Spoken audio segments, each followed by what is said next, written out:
Okay, here is a look at the E-mini S&P for Friday, October the 7th, 2011.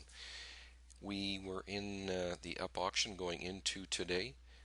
We thought that the upper support could be at 55, at 48, and then 45, with an upper target at 71 and 74. So the profiles we're looking at right here, this is today's, this is yesterday's, this is what occurred overnight. So we got up to 73, 75, just one tick from our upper resistance overnight. The low held pretty good. It did dip a little bit below 55, but not by much. And of course the news was late news in that it was released just an hour before the RTH started. So it came back down to here during that time, and this is where the RTH, or regular trading hours, opened. So you can see it had virtually no movement higher and then started to sell off. Had a nice run late in the day, getting all the way up to about 64, I believe it was, and then backed off almost 10 points to close the day. So not a strong close, but a pretty darn good week. A nice rally from the major support at 1070. So we've basically rallied 100 points from there. Expecting more to come in next week. As long as our support, we still have the good support in the 45 area, and the next support below that at around 41. Resistance now is around the 64 area, and then all the way up to the 74 area.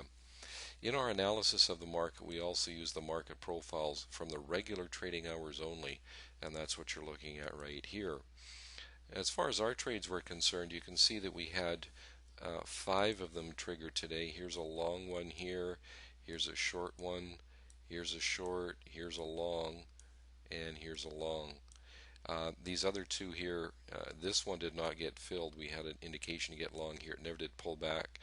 This long was not taken because it was just a few minutes before the cash market closed, and we don't like to take trades when they're that late in the day. This long trade here had a bit of a bounce. It moved 2 points in our favor, so we had a bit of profit on that, not a lot. The second trade came in here. It hit our first objective immediately and then stopped us out either at break even or for a 3-tick loss, depending on whether or not you got filled on that. Some of our members did, some didn't. This one we got stopped out of almost right away.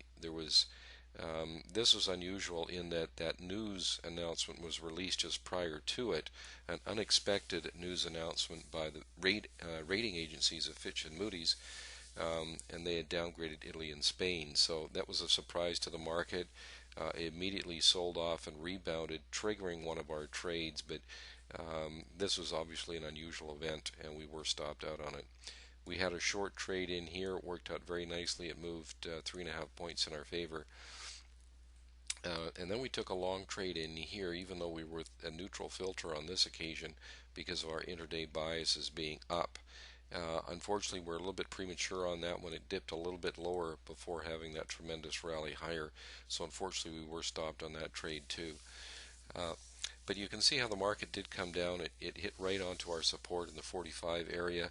Even the upper supports worked as well, with the overnight low being at 52.50, and then these lows being very, very close to our other supports. This one was at 47.75, very close to our 48 support.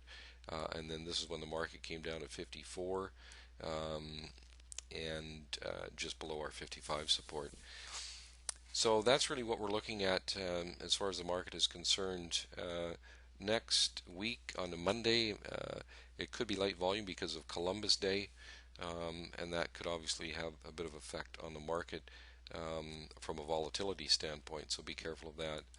Any questions or comments, just get a hold of us at info@eminidaytrader, and we always look forward to hearing your questions and comments. So that'll be it for today.